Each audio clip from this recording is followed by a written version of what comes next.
Good Morning, morning, everyone. everybody. Good morning. Sorry, we were muted. Thank you very much for, I think it's quite early in the morning in UK. Thank you very much for your effort. We are here at 9 a.m. in the morning. We've got the residents with us. Thank you very much. And I would like to introduce that we were sitting here at the Institute of Ophthalmology in King Edward Medical College, and it's associated with the College of Ophthalmology and Allied Vision Sciences. And we've got our postgraduate residents who are sitting over here. They're doing a 4 years program in FCPS or MS ophthalmology program. The FCPS is run by the College of Physicians and Surgeons, and the MS program is run by the King Edward Medical University. All of them do get an opportunity to give international exams as well. They're interested in FRCS examinations and then the ICO examination. I think the Ophthalmic Foundation exam, we had the first examination held in COVS last month.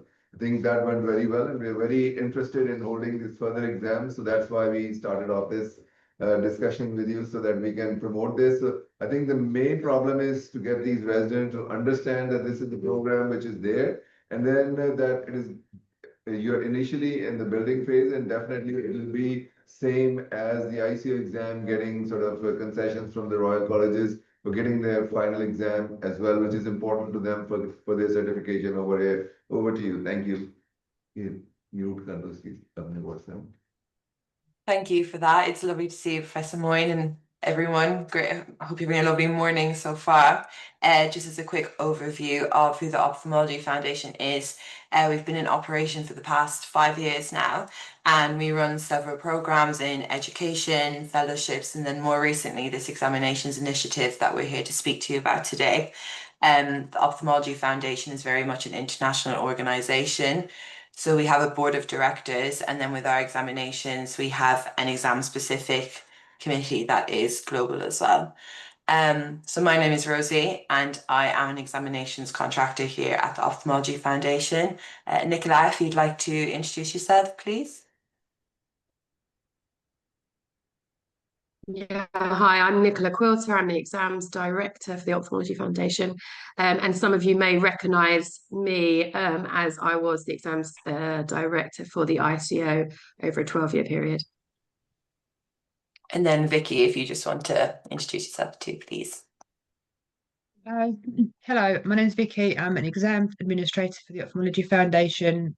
Also work for the ICO, so hello. Thank you. So from here, I think Nicola has a little something prepared just to run through about our exams. So Nicola, I'll pass the floor over to you. Thanks very much, Rosie. Well, it's nice to see everyone today, and thank you for your time. Just a bit about, as Rosie said, the Ophthalmology Foundation exams, and they're more than just written tests. They're a globally respected benchmark of knowledge and excellence. They're helping ophthalmologists at every stage of their career to demonstrate expertise, gain recognition, and build confidence to deliver better care to their patients. So why take our exams? So we run these exams because they serve as a critical purpose. They currently set and maintain standards in ophthalmology across the globe. I think we had over 100 exam centres in the September sitting. They benchmark the knowledge and expertise of professionals at all levels, supporting their career progression. And most importantly, we believe that in turn, patients receive the best possible care from you. So what do we offer? So the exams are structured into 3 sections with visual sciences, optics, refraction in instruments, and clinical ophthalmology. All of these exams use single best answer format with 1 point per correct answer, and you'll be pleased to hear that there's no negative marking. And we also offer exemptions from the visual sciences and optics section for eligible candidates. So if you have passed the ICO, visual and optics, you are eligible to skip our visual and optics and move directly to our clinical. The exams are mapped to the BCSE curriculum, and we provide suggested reading lists and materials via our website. And in addition, we are collaborating with Cybersight, who's under Orbis, to create a dedicated preparation portal to support candidates further. And that's offered free, that will be offered, sorry, free of charge to those that register. So how the exams work, we deliver fully online, making them accessible to all of you. Wherever you are in the world. So each candidate sits the exam in a controlled room, as you know, in your own country, and monitored by a human proctor who are physically present. On top of that, we also offer an advanced AI platform that detects any movement, noise, and inconsistencies. These exams are offered twice yearly, currently in March and September, and are currently available in English, and then we translate into Chinese, French, Spanish, Portuguese, and I think next year we're translating into Vietnamese as well. This combination of accessibility and multilingual delivery and high integrity makes our exams rigorous and trusted and fair. So you're probably sitting there thinking, what are the benefits? The benefits of our exams are significant. They're internationally recognised, yet actually cost less than more comparable exams. We also have a three-way payment system that is now implemented on the online system, on our online portal, which means you can register, pay the first instalment, and then spread the cost over several months. And also, as I said, it can be taken in your own country. We do scale our fees as well based on the World Bank Index, making them accessible and fair for candidates from all regions. You also earn points towards an IELTS fellowship application. And each year, the highest scoring clinical candidate across both sittings combined could possibly win the prestigious $10,000 David and Molly Pyatt Award. And our successful candidate this year was actually based in Rwanda, but they were from Ethiopia. And he was the top passing candidate, received the $10,000 award, and is planning to use that to travel to the American Academy next year, I believe. With then some training locally to that meeting after. And passing also earns you the post-nominal FIOF title, the Fellow of the International Ophthalmology Foundation. And if you're hosting the exam, you're joining our global community, benchmarking your trainees, and you also receive an honorary FIOF, which after 5 years of hosting will become permanent. Professor Moyne mentioned Glasgow and Edinburgh, so that's obviously part of your pathway. And I'm pleased to say that we are in talks with both of those colleges. And David Pyatt, who is the Vice President of the Ophthalmology Foundation, and I both have a meeting in Glasgow on Monday to discuss this further and hopefully put something in place. So applying for the exam, when it comes to applying, our tagline says it all. So we bring the exams to you anywhere in the world. So if you are in a remote part of Pakistan and you cannot see a local exam centre on our portal, you can contact us and we will try and accommodate you as we can. You can make payments easily online through the secure portal. And as I said, if you don't see a desired location, then just let us know. We do our utmost to meet any requests, and we've successfully managed this for March and the September sitting. And as mentioned previously, our fees are based on the World Bank Index. So our partners, we're not a membership organisation, but our impact is strengthened by our partnerships. We work with the prestigious organisations like Wilmer and Wills Institute in the US. We've got links with the African Society. We've just signed a memorandum of understanding with COEXA, the college in Eastern, Central, Southern Africa, the PAO, the Young Ophthalmology Society of India. So we're building our partnerships, and we're also looking for new relationships. So we've just started working with the Turkish, Mongolian and Nigerian ophthalmic societies, and we hope to work in India and obviously Pakistan. And we're continuously seeking new collaboration. So we're trying to strengthen our global reach, which also means that you then have access to colleagues. You know, it's quite a big world, isn't it? But actually, we try and make it smaller by allowing you to interact between you, and you can do that on the portal. Our committee, the heart of our exams is our International Exams Committee that Rosie mentioned earlier. Excuse me, Professor Moyne is part of that, and with members from all over the world. And what that does is that ensures our exams remain globally relevant and fair, and setting standards using what we call an ANGOF method. They're marked online and results are released within 2 weeks. I think the September exam, we released the results within 8 days, which is a testament to Rosie and Vicky and the team, just efficiency and dedication. And what that does is that allows you to not worry and move on and plan your next step, because obviously some organisations you can wait months, as you know, for an exam result. I think that can be quite stressful. These exams have already had a real impact and made a real difference. Many candidates in dozens of countries, as I said, have taken them, advancing their careers and raising standards. In many underserved regions, they're also helping ensure patients receive better care.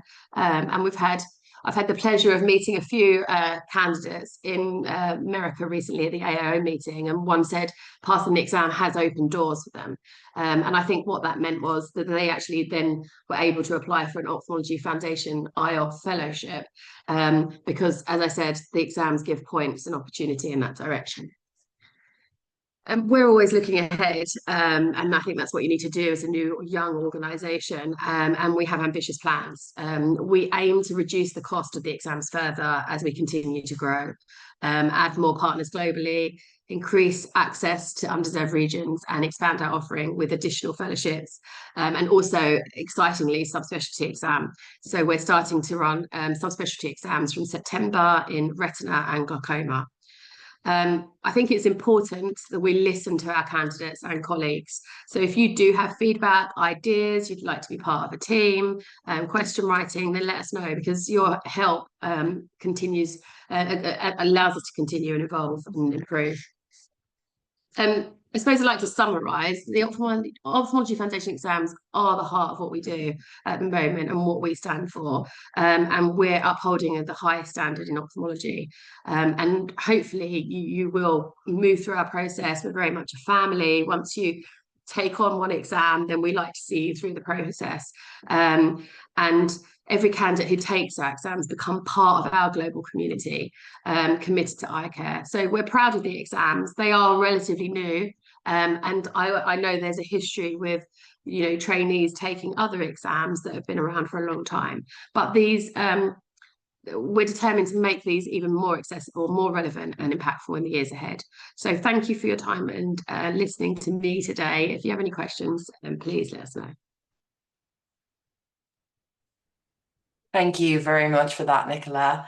Professor Moyne, I believe you have some words yourself prepared to discuss with everyone on the call. Yeah, I think thank you very much, Nicola, for your elaborate introduction to the exam. I think there are a few questions which the residents will answer. Questions residents have. Anybody has any questions at the moment? Or I can probably kickstart it from them because they have a initial communication start. I think one thing which is important for them to know is if they pass the exam, are they eligible for any fellowships? So that's an interesting question. So we are one of the highest providing fellowship organisations around. So I think in the last 12 months, the Ophthalmology Foundation, in conjunction with IOF, has provided over 100 fellowships. And then obviously we're looking for sponsorship, and we hope that that will continue to grow. There's no direct pathway from taking the exams into fellowships, but what happens is that if you pass one of our exams, then you gain points towards your application of a fellowship. And so therefore, the more points you get, the more chance you have of successful application of a fellowship. We are looking at other avenues around fellowship application in conjunction with exams. And I believe that the Ophthalmology Foundation is looking to, you know, partnership with the societies. And with that, there will be a process where examinations could lead, not everyone, but obviously there will be set aside several fellowships for the different regions. And will you have like any graduation ceremony for people who pass the examinations like the Royal Colleges have? We don't plan to do that at the moment. I think we're very much looking to collaborate with societies. So, for example, the Turkish Ophthalmic Society, we've just signed a memorandum of understanding with them. And they have decided to award the top passing candidate from Turkey. So therefore, they're holding a ceremony and we're supporting that. And we've asked them, you know, what their first prize is, and we will publicise that and very much promote that on our social media platforms, our website. So again, it's very much a collaborative agreement between us and societies and organisations. How do you sort of choose where the exam centre is going to be? We are like based in Lahore, and at the College of Ophthalmology, we host the exam anywhere in Lahore. But how do you choose where the exam candidate will go? Will you have to travel far away or internationally to give the exam?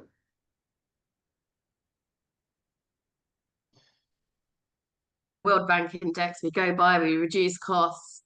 And And also, I think we want to, a cost of taking an exam, as you know, is travel. If you've got to travel far, then you've got a plane ticket, train ticket, accommodation the night before. It becomes expensive in itself just to attend the exam.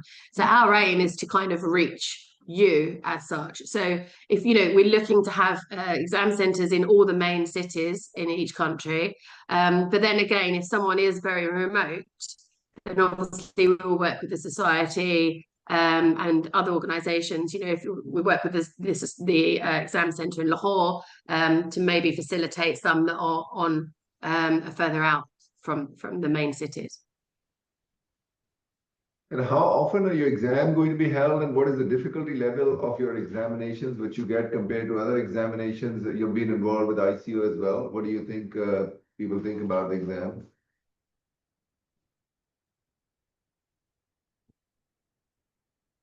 Yeah, I was involved with the ICO, as you know, for 12 years. The exams difficulty, I would say, is equivalent to the Royal College of Edinburgh and the Royal College of Physicians and Surgeons in Glasgow. And that is why we're able to approach them and have a discussion on Monday with Glasgow about reciprocity. And we also have a lot of members from those organisations and also the head of education from the Royal College of Ophthalmologists on our exams committee. So we strongly believe that these exams are of equivalent standard. We also offer reciprocity, as I mentioned, one being with the ICO. I have to highlight that that is only up until and including 2022, because anything after 2022 with ICO, we're unsure of their standard. So there are limitations in regards to some reciprocity, but we believe this is exceptionally high standard. We use a really exceptional educationalist, Tony Green, who also worked with the ICO and the Royal College of Surgeons in Edinburgh. So he's got 20 years experience of working with logistics and exams, etc., statistics. So we're very confident of the level and standard of our exams. If somebody has passed the ICO steps, the part 1 before 2022, you're sort of accepting this for your part 2 exam. Yeah, look, we're not about making money, so therefore we would not ask you to resit something you've already done, which we believe is the same standard. So if you have passed visual and optics in ICO prior to and including 2022, because that's where we know that we're confident with the standard is the same as ours, then you would just be able to move on to our clinical exam. So you will not have to resit visual and optics. And how much does it cost, like totally, if you pass all the 3 steps and stepwise each? And what is the time difference in between the exams you have to sort of set apart, or whatever clinical experience you need to have before sitting the exam? Sure. So just to answer that question, why I pull up the fees, we recommend that the visual and optics are taken in your first, second year of training, and then your clinical exam is taken into your between second and fourth year training. Obviously, different countries have different systems and pathways, but that is our recommendation. However, I do find from experience that it depends how confident you feel. And we do have some trainees that are very confident and decide that, they want to take their clinical exam directly after passing the visual and optics in their second year, and those candidates are successful. So I think it pretty much depends on how you feel and what you believe your clinical experience is, and how confident you are. So yes, so that's what our recommendation is.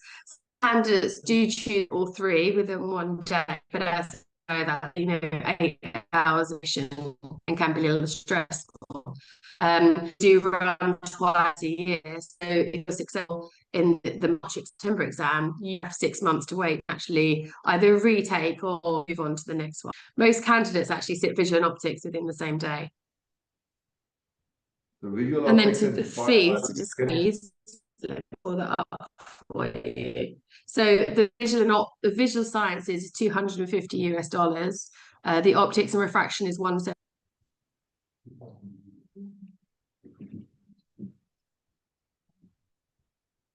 as I say, that can be spread over. These are applying, making the initial You cut out.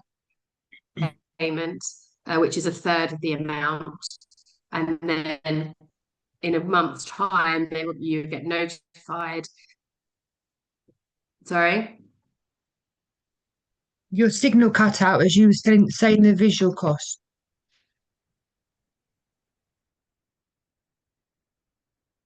Professor Moyne, can you hear us? Yeah, I can hear you, but Nicola was sort of being cut out at the time when she was telling us the amount of money you have to pay. So for the visual sciences, it's $250. For the optics is $175, and then for the clinical, it's $350. But we offer the 3-month payment plan. So if you wanted to apply today, for example, you'd pay your first payment, and then in 30 days, you'd get a reminder to pay the second payment. And then again in 30 days after that. So we can split the costs because we understand that some centres, the cost is quite high. That it's very hard for some people to find that money in one lump. So. Right, thank you. That's any questions? There's one question from the resident. Is there a defined syllabus? Is there a defined syllabus online available for the exam or the curriculum? Yeah. Reading list that we provide. You can find it on our website. If not, you can contact me, Rosie, or Nicola, and we'll send it to you by PDF, by email. Yeah, we have a suggested reading list, which also gives you the cyber site details. You can go on there, and it's quite informative, the suggested reading list. So I'm happy to send you a copy of that, Professor Moyne. Yeah, if you can send me the PDF, I can share it with them. Do we get any GMC registration? So do you get any eligibility for GMC, General Medical Council registration with this? So obviously, when you pass the exam, and in the future, you're looking forward to that, getting equivalence from FRCS, and if you are able to give their exam, you will just have to sit for the final exam. And once you give the FRCS, then you can get GMC eligibility. Right. Nicholas having a meeting on Monday with Glasgow, so hopefully, fingers crossed, everything goes well. So Yeah. any person who was passed before, he will be eligible prospectively to get the equivalence. Yes, so if somebody has passed already, then yeah, I believe that to be correct, yes. Do we get to skip any FRC auth exam after that? And does it have equivalence with FRC auth or just the FRCS? Nicola is also looking into that too. Right, so I think it's FRCS at the moment, but they'll work hard, probably they'll get that one too as well. Any other questions? Plans. Who's Yeah. next? What about the eligibility criteria to sit in these exams? Like, So if you can tell us the eligibility as criteria again, I think we lost the image sort of sound at that time. Was to sitting the clinical part and the sort of optics and then the vision science part. You have to sit the visual and optics first. You have to sit them 2 exams, but you can take them in the same sitting. And then you have to sit, then you can sit clinical afterwards, but you must complete vision. So sorry, for the visual optics, you just have to sit, you can sit in the first year of your training, and the optics, you can sit in the first year of your training. I believe Nicola said it was second year. Second Sorry, year, my internet failed. The joys of back. being in the UK a bit early. No, we gave us your answer, yeah. So they had a question that if they couldn't get the question right, that for the first vision sciences, the first part you can sit in the first year of your training. Yeah, so visual and optics, we recommend first and second year training. And then subsequent to that, clinical third to fourth year. But as I said, I think I froze. If you're confident and you're in clinical practice, you don't have to wait. That those are just a recommendation. And we have trainees that are in their first year, second year, pass visual and optics, confident in clinical practice, and go on and take the clinical exam and a top passing candidate. So I think it's very much about yourself and your confidence levels, and how and where you're sitting in clinical practice. Most candidates take visual and optics together first sitting. If you are not successful in one of those, you can resit, and if if you, for example, are not successful in optics and refraction, you can resit that in the next sitting with clinical exam as well. So, you know, it depends on your time frames and your levels and where you need to be at.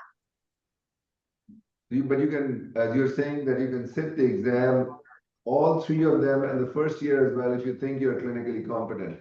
But it's recommended that you sit the first two ones in the first 2 years and the clinical one in the third and fourth year. Yes, sure.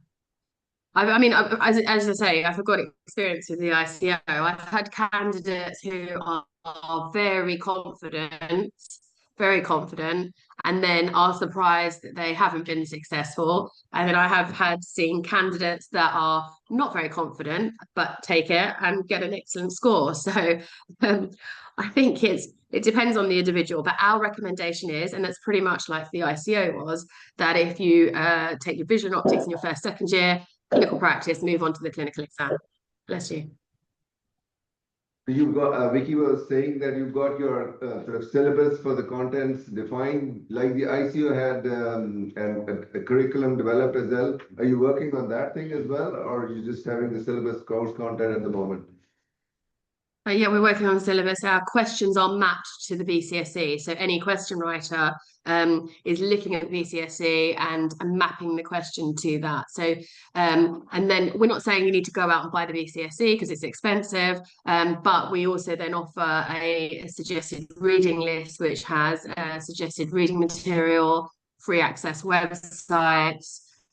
Where, as I said, we're working with Cybersite to produce.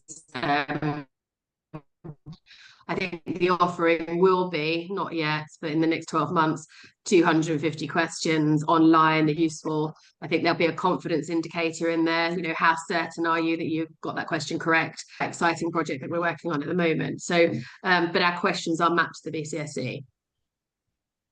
So your questions are based on BSCSE. The residents, because they prepare for the FRCS, they probably study more for CANSCI, which is based from the UK at the clinical ophthalmology group over here. But obviously that covers the sure. BCSE. Yeah, CANSCI is a great book, isn't it? I mean, it's been around for years, but it's you know, again, I think on our recommended reading list is CANSCI. So and a lot of our committee members on the exam and those that are responsible for producing a paper are from the Royal College of Ophthalmologists. We've got Rebecca Ford, Louisa Mayer, Richard Bowman, and they are all based in the UK and have links to the Royal College. So they would recommend CANSCI as well. And as I say, that's on our reading list. So if you sort of, do you have any web page like the One Network or the Cybersite in which you sort of, if somebody passes the exam, they will become a member or resident in training so that they can access your resources for training and teaching as well? So is that thing available on your website? Yeah, if you go onto our website, which is ophthalmologyfoundation.org, you'll find lots of material, lots of easy access linkage between the education, the fellowships, the exams. And we do accreditation as well at the moment of departments. So I kind of think that there's a flow that's appearing unintentionally, but intentionally, if that makes sense. So, you know, you're in training, you'll take one of our exams, you'll move on hopefully to a fellowship and then you know, expand your partnerships across the world. Then you'll then be part of a department and work in that department, and then obviously you might work your way through and then want your department to be accredited. So I think at the moment with the Ophthalmology Foundation, there is a clear pathway from going from a medical student into ophthalmology, your medical training into ophthalmology, and then moving through and then being accredited. So there are definitely links and information can be found on our website. And obviously as the exams grow and we grow connections with the Royal Colleges, then obviously further information will be available, and I think would be, you know, candidates will be are fully supported in the process. Right. I'm just forwarding Vicky sort of Ophthalmic Foundation PPT. If you want to show it, or I can sort of just show it just for them to get an introduction of Ophthalmic Foundation. I think I got the video from the Ophthalmic Foundation. Jody sent it to me. It's not a video, it's just a sort of PPT over there. I can send it to you as well, if I have your, or I can run it from here. Vicky, have you got it on WhatsApp? Please go ahead and run it. Or shall I run it from here? If you want to, yes. If not, I'm happy to do that. Yeah, if you can run it, yeah, we sort of. Because I'm not. I'll have to send it the presentation to Zahid. WhatsApp is working, I will send it to you. I'll send it.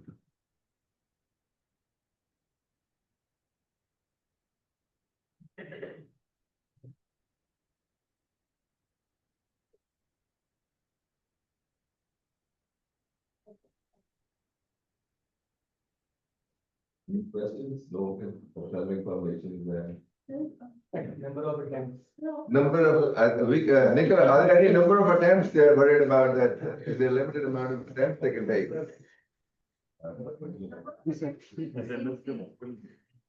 Number of attempts is the same? Is there any question then? Any of your questions? Say that again. Sorry, I missed that. Sorry, they were asking, is there any, so number of attempts available, or like you have 5 or 10 attempts you can give, or is it unlimited attempts of exam? If they just pay the money, that's Well, hopefully fine. you pass first time, if not second, but there are no limits. I think, you know, ophthalmology, ICO never put any limits on retake, and Ophthalmology Foundation do not have any limits. So I think if you do the right, I think the main thing is, I think it's difficult, isn't it? Because you know, life kind of gets in the way. You've got family and work, and you know, why should I take this exam that's not necessarily essential at the moment as part of my pathway? But I think, you know, as we say, to prepare, you need to, you know, make sure that you take time out, prepare well. We provide you with the relevant material and support that you need. If you do find that you're coming up to the exam and you don't feel fully prepared, we totally understand, and we can defer you to the next sitting if needed. So as I say, we're not here to put you know, obstacles in the way. We're very much here to support you, and we want you to pass. So we've got the Ophthalmic Foundation presentation up. Do you want to go through it, or shall I sort of talk to them over with that? So do you, we can share it on the screen from here. Share. Yeah, please, Professor Moyne, you go. That's fine. That's great. Yeah, so this is the Ophthalmic Foundation, just an introduction to the Ophthalmic Foundation. I'm one of the sort of members of the board over there. And so we've got the Ophthalmic Foundation, you've got foundation, and then you've got IOF, which is the International Ophthalmology Fellowship Foundation as well. So they came up with, after the ICO, the David Pyer, he was one of the members of the ICO, sort of one of the leading members, and then they sort of thought they want to start another organization, which is the Ophthalmic Foundation. Basic aim was to teach and train trainees from across the world and give them opportunities, which was at a lower cost. I think David Pyer, his vision is to provide education and certification at a lower cost. So they came up with examinations, fellowships, and faculty education. So I'm working with them to sort of do faculty training workshops, and then we go on conferences, then we've got webinars as well. And then the difficult part was to set up an examination setup, in which I think Nicola played a very important role, in which she set up the exams, and she got a hold of the examiners, of the examination board, and then they all come in, and then they put the exam, and then Vicky's there, she sort of runs the exam, and how to sort of arrange the exam at different centers over there. So it helps ophthalmology become better teachers. So it's providing teachers to the faculty, to the teachers who are over there, and then obviously there's putting opportunities for the medical students or the PG postgraduate training. The people who are involved, the president is James V. Mazzo, and then we've got vice president is Julia Haller, and here you can see vice president David Pyer. I think the exams is one of his brainchild. Vice President Bruce Spivey. He's here in the APO meeting in 2007 as well, and he's actively involved in education over there in Ophthalmic Foundation, as he was in the ICO as well. Then we got Peter McDonald. He's the Secretary and Treasurer, and then you can see a list of the board members which are there on your list over there. And then 4 key program initiatives, as we seeing over here: faculty development, fellowship, accreditation of different programs. I think this is the accreditation they're done in Africa. And then examinations is the thing which we're dealing with today as such. And the focus is faculty development. You can see Carl Golnick over here. I think he goes across different countries. He's there in, I think, Africa over there, and on the right, he's probably there in India giving exams. The Teach for Teachers Ophthalmic Education online series that is available over there. Simulation-based education is something we're working on currently at the moment. And then Leaders in Education is where we go in different countries and do sort of faculty development workshop, and then symposia and workshops. And then we've got an Ophthalmic Foundation mentorship program as well. I think if there's a network we can share, you can go in, and if you want to hook on to any mentor internationally, they give you a choice and you can sort of go on a mentorship program, which is very useful. So you can talk to that person directly and talk about your experiences, and you can get career counseling or any problems which you think that you can assign yourself a mentor, which is a Mentor Loop is the app through which you go and register through that thing. Then educational tool and resources is direct, sort of you get the rubrics, and I think the other things which are available in DOPS as well over there. The teaching skill for ophthalmic is, you can see this is the, intended residents, ophthalmologists and allied persons with course materials recorded, synchronous, asynchronous webinars are available online. So you can see the link over there. I can share it with you, and you can go to the website.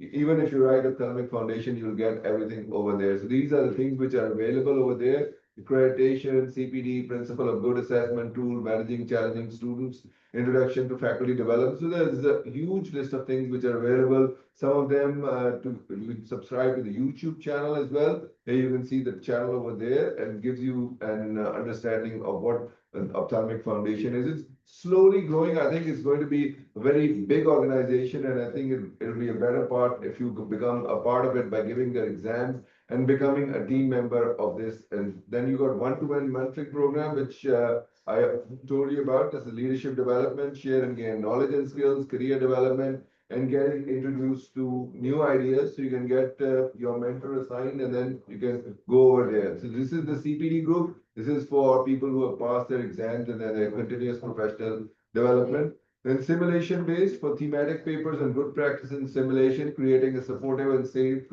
learning environment. I think this is the IC simulator which they're working on with to get the simulation. We're working with the IC people to get probably back in Pakistan over here, but Ophthalmic Foundation is doing a great job on this.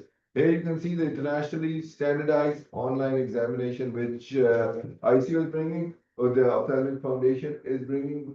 When we had the exams, it's just the computer and the camera, so they track it over there. They have their movement, so you give their exam. I think it's a three hours exam, and one is a 1.5 hour exams, depending on which exam you're giving.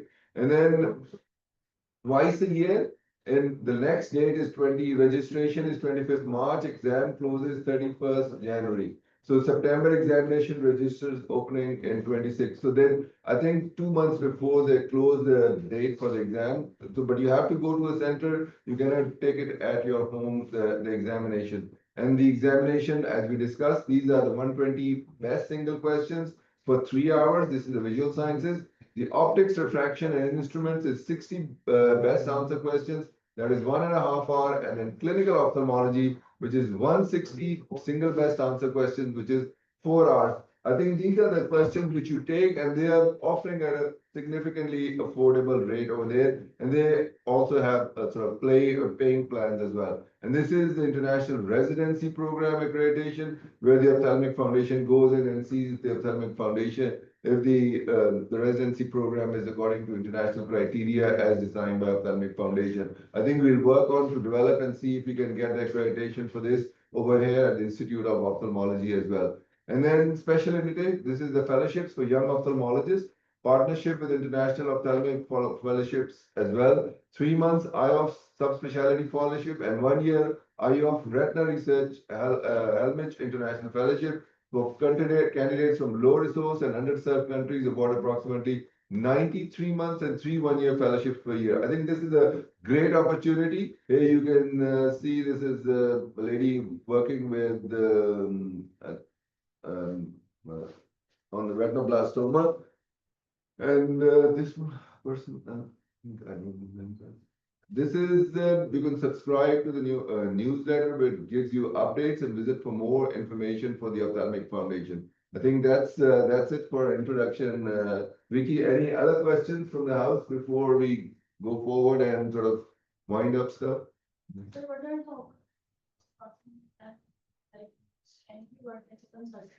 So you do not, so their question is, can you work as a consultant after passing the exam? I think in Pakistan, the accrediting agency is Pakistan Medical and Dental Council, that only recognizes the FRCS or the FRCOth or the FCPS or the MS exam. So Ophthalmic Foundation will not sort of be recognized after that. But I think that is one of the pathway they're working on. So if you take all their exams, you will skip the FRCS for part 1 and part 2 and just go to the final examination, which will get you that certification easily. That's correct. Any other?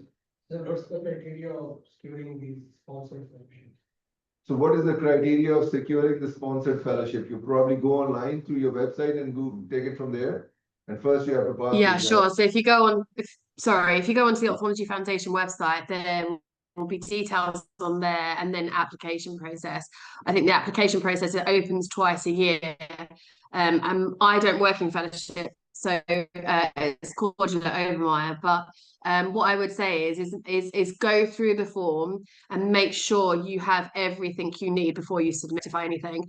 And I think, you know, make sure you fill it and fill it up with things, you know, it's important. What are your, I think one question is, what are your hobbies? You know, make sure that you put your hobbies down, make sure that you sound interesting, make sure you put your work experience down, any achievements. Obviously passing the exams contributes to points. But make sure you submit everything. I think people submit their application and forget to put a photo on, and it just delays everything. So my advice is to, you know, print off the details, read the application thoroughly, make sure you have everything, and then submit, you know, at least a week before closing, so that you know that you've got everything in and you're happy to go.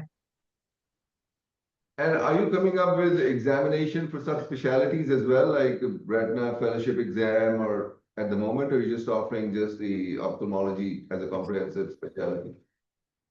Yeah, so we've had lots of discussions about subspecialty. There is a demand across the globe for subspecialty. As you may have known, the ICO were running subspecialty, and change of management, they ceased doing that a few years ago. So there is a opportunity in that direction. We have decided to do that in a stalled process. So we are looking at retina and glaucoma specialties for September 2026. Right. Also, you're working on glaucoma for 2026. So that's a opportunity, because we don't have a glaucoma fellowship over there, but people who are working here, they can obviously vouch for that thing. But we've got pediatrics, vitreoretina, and oculoplastics fellowships in our department over here. And do you offer anything for the allied vision sciences, like people who are optometrists? Can they take care of the optics and refraction part of the examination?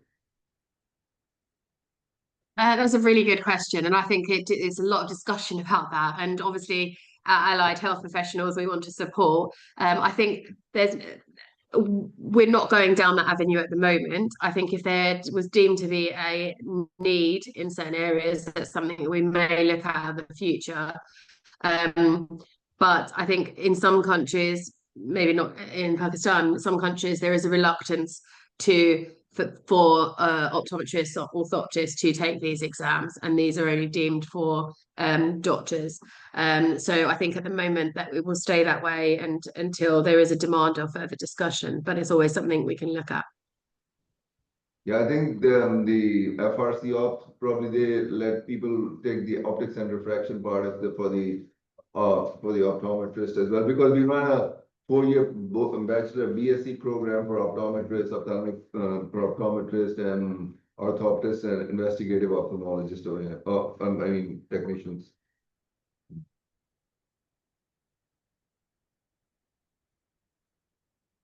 Any other questions? Yeah, I think that's something we can definitely look at. And yeah, I mean, as part of the committee, then it's good that you can possibly bring that up and then it can be discussed.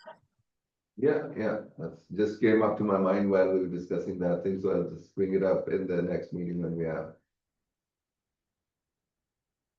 Just ask your fellowship if you haven't given exams. These exams. So can you get the IO fellowship if you haven't given the OFA, the exams from the Ophthalmic Foundation? Can you apply for a Yeah, of fellowship? course. At the moment, you can. I think it's yes, you can. So, as I said, points are awarded to you passing our exams. There are more points given for these exams than those candidates who take the ICO exams, for example, for obvious reasons. But I think there will be discussions that in the future it may be a requisite to pass these exams to be able to apply for a fellowship. But at the moment, that's not in place, and that doesn't look like it'll be in place for the next few years. So yes, you can apply for an IOF fellowship at the moment without taking these exams. However, you are at an advantage if you do pass them. To the point, the more points you have, the better chances that you're going to get that fellowship over there, right? And this is the Ophthalmic Foundation having any presence at the conference? I think we have sort of different conferences have an Ophthalmic Foundation, as you said. The Turkish Ophthalmology Foundation is giving sort of sections to their the introduction to the Ophthalmic Foundation, and we were thinking of holding a session over here as well in Pakistan. In December, we have an upcoming meeting over here. Yeah, that's great. As I mentioned, Ophthalmology Foundation is looking for collaboration.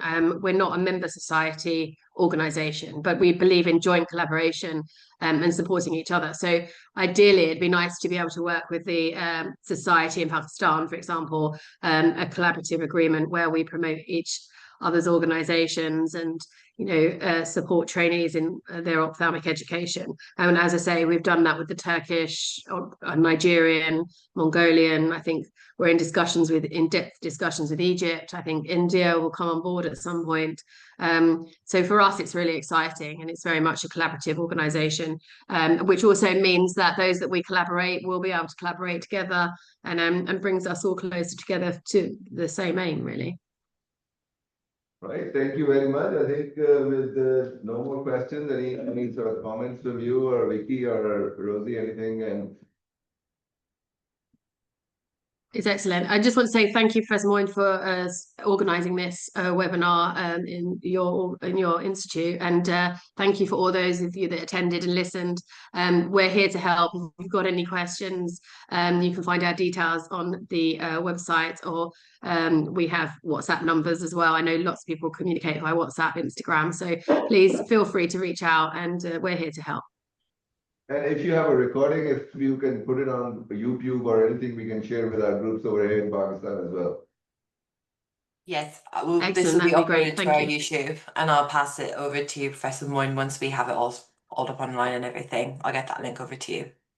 Hey, we loved it, your presentation, everything. Thank you very much for taking your time out. I think it's 4 or 5 a.m. in the morning in UK, so we are in a comfortable zone, but I think it's a great effort for the Ophthalmic Foundation, and we're here to support you as much as we can. Thank you very much again from all of us. Excellent. Have a good rest of the day. Take Thank you, care. everyone. Bye. Thanks. Bye bye.